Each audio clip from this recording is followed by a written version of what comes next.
La última población de mamut lanudo, Mammutus primigenius, una de la decena de especies conocidas, quedó aislada en la isla de Vrangel, Rusia, frente a la costa de Siberia, hace unos 10.000 años. Ocurrió cuando el nivel del mar subió y separó la montañosa isla del continente. Ahora, un nuevo análisis genómico revela que los mamuts aislados, que vivieron en la isla durante los 6.000 años siguientes, se originaron a partir de un máximo de 8 individuos, pero crecieron hasta 200 a 300 ejemplares en 20 generaciones. Después, hace unos 4.000 años, desaparecieron. Según el estudio publicado en la revista Cell, los genomas de los mamuts de la isla de Vrangel mostraban signos de endogamia y baja diversidad genética, pero no hasta el punto de poder explicar su definitiva y misteriosa extinción.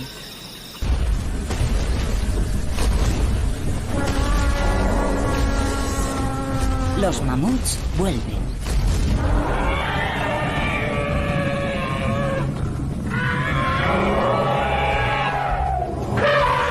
Están por todas partes.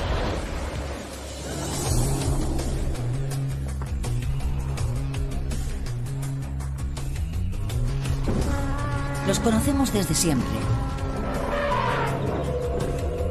Obsesionaron a los primeros artistas. Y ahora estamos más cerca que nunca de estos gigantes. ¿Podremos llegar a descubrir la verdad sobre su misteriosa desaparición? ¿Cómo pesa? ¿O incluso resucitar uno en el laboratorio? ¿Le gustaría a mi niño interior ver un mamut? Claro. Conquistaron el mundo. ¿Por qué desaparecieron?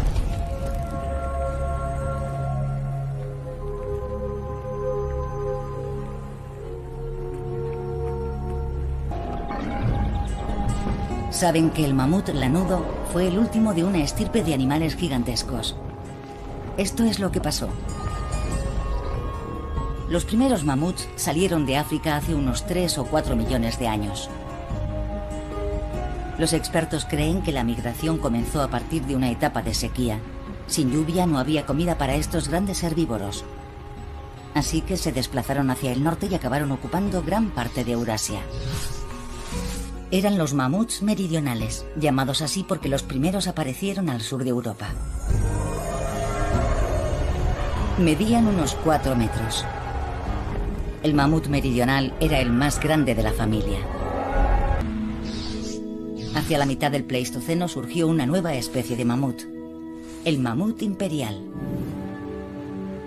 Después, en el Pleistoceno tardío, apareció el mamut de Columbia. Ocupaba los actuales Estados Unidos, llegando por el sur hasta Nicaragua y Honduras. Mientras tanto, en Eurasia vio la luz una nueva especie de mamut, el mamut de la estepa, una etapa más antes de llegar a la última especie de mamut.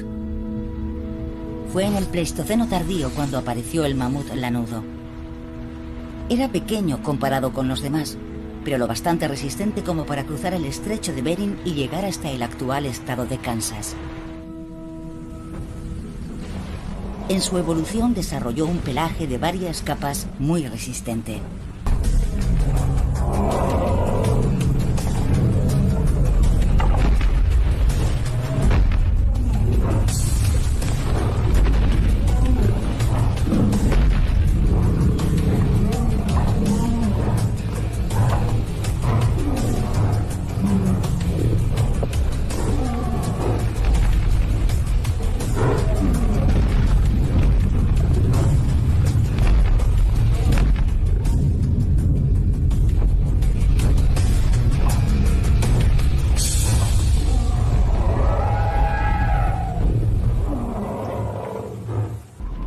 Así comenzó la gran migración.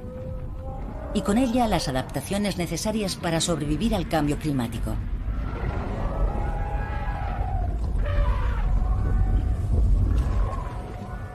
Los seres humanos también se estaban desplazando. Tenían un respeto casi reverencial por el mamut lanudo. Pero no estaban solos en la gélida estepa. Otros grandes herbívoros como el rinoceronte lanudo pastaban entre ellos. El rinoceronte pesaba tanto como un coche y tenía un terrorífico cuerno de hasta 1,30 m. El bisonte de la estepa medía casi tanto como el mamut lanudo y sus cuernos llegaban al 1,5 m. Todos estos grandes herbívoros, junto a los humanos prehistóricos, tenían que enfrentarse a depredadores como el tigre de dientes de sable. La especie americana tenía caninos de 30 centímetros de longitud. El león de las cavernas también estaba muy extendido. Era mucho más alto que los leones actuales, los felinos más grandes de África. Durante mucho tiempo los humanos y los mamuts vivieron juntos. Pero hace unos 13.000 años, más de 3/4 partes de los animales de la edad de hielo, incluyendo a los mamuts lanudos, se extinguieron. Los científicos llevan años discutiendo las causas de la extinción. Las principales hipótesis, como la caza excesiva y el cambio climático, no bastan para explicar su desaparición. Hay pruebas que sugieren que un objeto extraterrestre, probablemente un cometa de casi 5 kilómetros de diámetro, pudo caer sobre el sur de Canadá, aniquilando la cultura de la edad de hielo, incluidos los mamuts lanudos. Una cosa está clara: el aumento de la temperatura no les hizo la vida fácil. Las lluvias marcaron el fin de la edad de oro de la estepa de los mamuts. En Europa, el hábitat del mamut cambió para siempre. El aumento de las precipitaciones en verano y en invierno permitió el desarrollo de los bosques. Otros animales se adaptaron a las nuevas condiciones, pero el mamut no tenía suficiente pasto para sobrevivir. Se vieron obligados a dirigirse hacia el norte, donde la tundra reemplazó a la estepa del mamut. Pero poco a poco se extinguieron. Primero, solo en el oeste y el centro de Europa. En Siberia encontraron un refugio durante miles de años más. La última población resistió en la remota isla de Wrangel, frente a la costa nororiental de Siberia. Se extinguieron totalmente hace unos 3.700 años. Las pirámides ya tenían 1000 años de antigüedad. Pero no desaparecieron sin dejar rastro. Al contrario.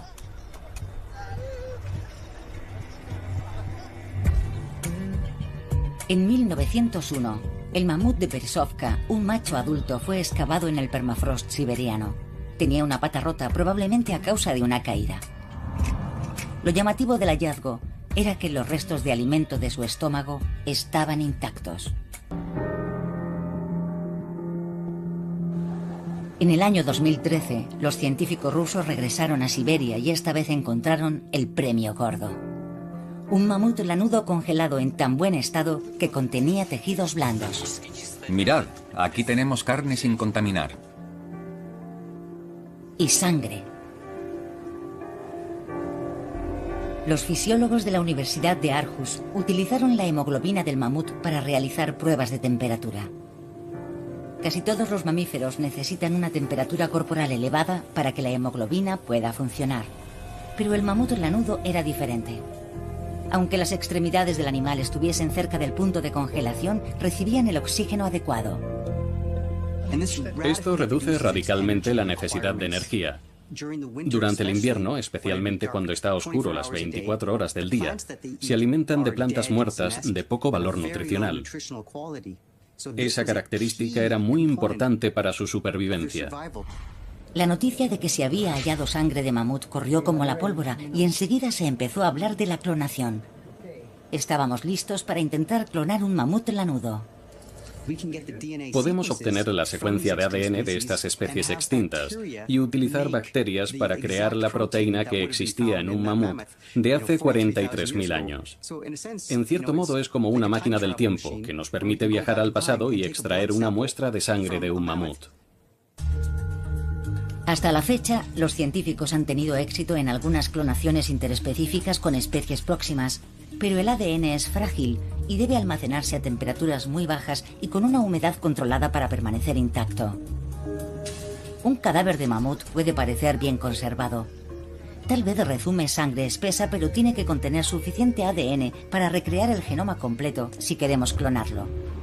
Otro método es modificar genéticamente un elefante moderno, es decir, transformar un elefante en una especie de mamut. Los biotécnicos toman el ADN de un elefante moderno y añaden genes para producir características del mamut. Los primeros genes modificados serían los de la hemoglobina resistente al frío.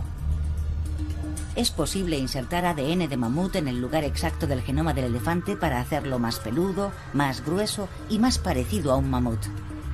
Entonces se inserta el nuevo genoma en un óvulo de elefante para que nazca una criatura similar a un mamut.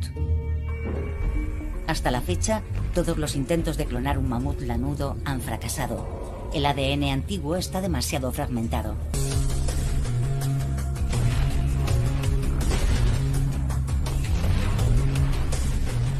Los mamuts fueron los gigantes de la edad de hielo. Conquistaron el mundo en un tiempo de cambios climáticos turbulentos, adaptándose siempre a las nuevas condiciones medioambientales. Muchos fósiles demuestran su éxito. Tal vez, un día, sus huesos nos cuenten la historia de su misteriosa desaparición.